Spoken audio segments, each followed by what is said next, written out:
Every company trying to bring more phones on the table to be more competitive. This is the LG K7 and this is variety stick for review.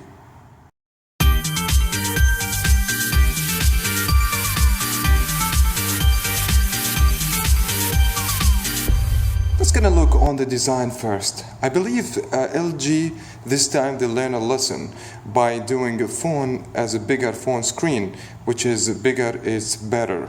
But actually the phone still look very gorgeous. It has very nice curved edges as you guys can see, and other stuff is gonna be very identical from any LG design right now. So they got the power, the volume rockers will be located on the back, the camera, you have 5 megapixel the flash, and from the side as you guys can see there is nothing here, but from the bottom side you have the microphone, the audio jack, and the USB version 2 to charge the phone, and you have noise cancellation from the top and nothing else. From the front side as you guys can see it will be a speaker, the proximity sensor, and you have virtual buttons, which is you don't have any capacitive buttons.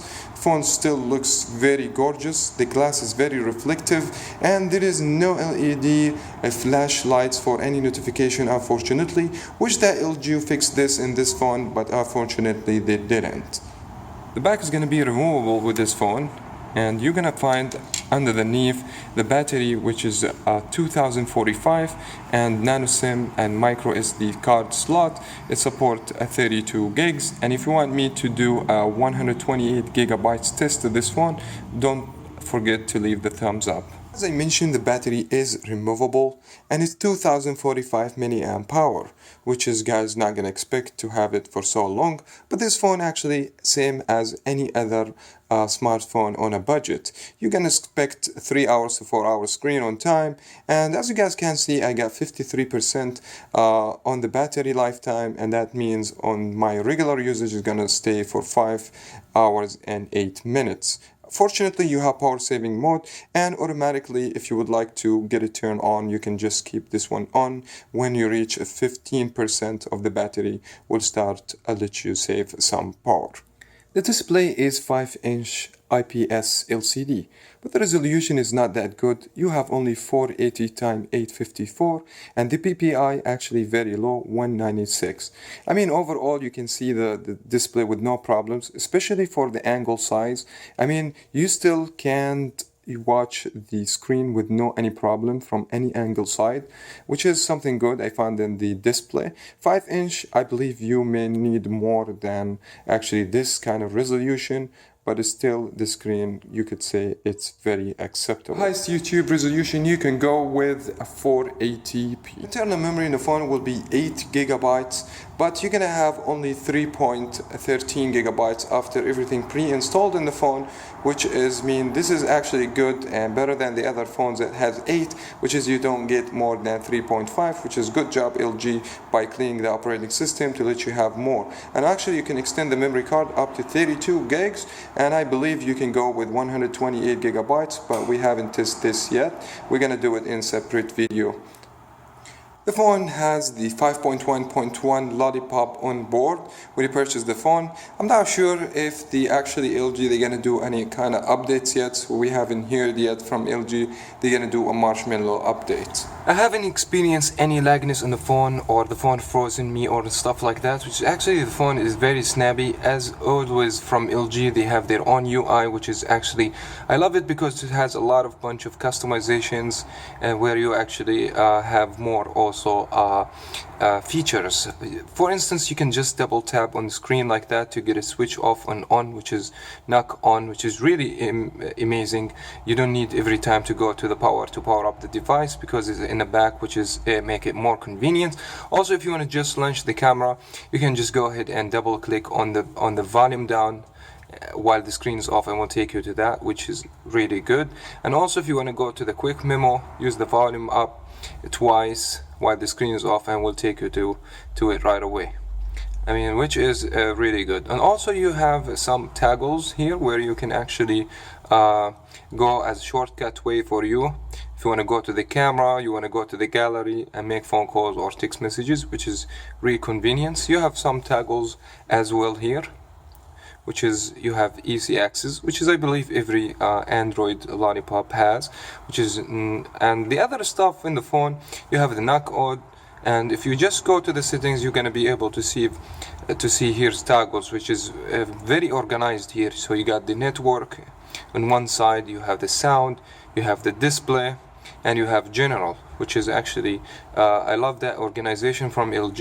If you guys also want me to make a full feature review, please leave that thumbs up also, and that will let me know that you wanted guys to know more about the phones. And if you ask me about emojis, go to the keyboard and you will see the smiley face, and we'll take you to the bunch of emojis, which is actually these the LG emojis, not the Android stock emojis. I never been happy with the Snapdragon 210, actually a 1.1 quad-core processor, which is quite decent, and you have 1.5 gigabyte of RAM, which is great and makes the phone multitasking very well. But you can see now the score is not that high score, and this is I believe the lowest you can get in 2016. So 300 for single core and 990 for the multiple core, but there's actually game performance and stuff like that. It wasn't bad at all in this phone, but I wish that at least they have used 615 or 410 for Snapdragon, which is I hope so, because the phone is very cheap. Metro PCS or T-Mobile, they're trying to make it very low price, so that's why they have to use actually a lower specification. LG K7 using the GPU 604, which is very identical to the other phones actually, with the same the chipset Snapdragon 210. And this is actually a game which is we just downloaded. We also want you guys to see how the performance of the 3D it's going to be in this device.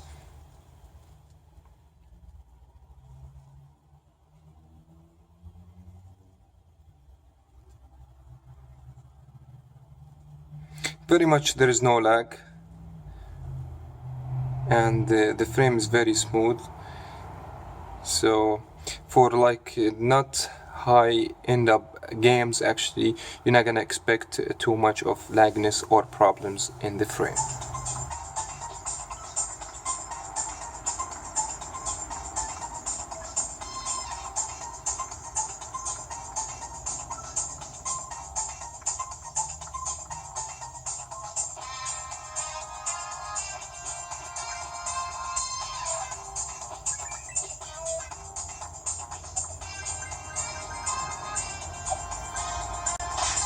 The speaker located on the bottom from the side, as you guys can see. This is going to be the speaker. I have tested the speaker, actually wasn't too loud actually, and even below the average. I'm very disappointed with the speaker in the phone, but the sound is clear, nice, with no problems.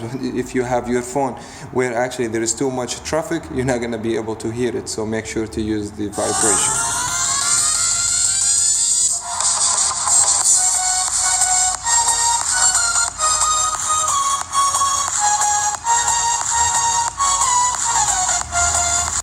Now time to talk about the camera, which is everybody wants a good camera. Actually, I was very disappointed with this camera actually for too many reasons.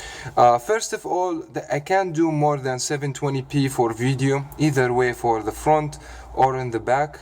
You have 5 megapixels in front, which is good. It's a very nice camera actually to take selfie pictures with, and you have flash, you have actually 5 megapixel as well. So the back and the front is about the same megapixel here, and 720p the maximum you can go. And actually one things make me also be disappointed that there is no manual mode in this device. So there actually, if you want to adjust the brightness or the lights or stuff like that, you don't have access to it. But I start taking some photos, sample. I took some selfie pictures actually in the phone. I found this actually very good camera. I mean, it has autofocus. The quality is actually nice. So this is mainly the most important thing to me, to have a camera to optimize everything I want. I don't want to adjust the brightness or play with it, because most likely people they buy phone with this range of price, they're not like a professional camera, so they're technically it's going to be very easy to use. It has very nice autofocus, by the way. It's really fast. Even there is no laser autofocus here for this phone, but they actually, if you're just looking for to snap some good nice pictures, either way, selfie or regular pictures, you're gonna be able to take them with no any other problems. Even in the low light, by using the flash, I have no issues with it. Also, the front facing camera support gestures, like you can actually open your hand and make a fist, where actually you can take a photo. You have some sound command actually where you can actually say cheese or like whiskey or some words actually programmed to the camera and make the camera take the pictures automatically, which is, I find it very basic here. It's not too complicated. You got the video, you get to capture, back buttons, and where the gallery is, and some actually toggles here to adjust the resolution and stuff like that. I wish the video was 1080p at least in either way, the front or in the back, but let me leave you with some samples where you guys are actually gonna see how the camera it's actually doing a great job.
Finally, you get what you pay for, but actually with this phone you may get more than what you pay for, because the phone really looks beautiful here, and 5-inch display, very nice camera, so you can't complain too much about this phone. And that was very much it for today. Wish you guys enjoyed my full review. For more videos like that, please don't forget to subscribe and to leave the thumbs up. It does help the channel a lot. Thank you so much for watching. As always guys, I will see you in my next video.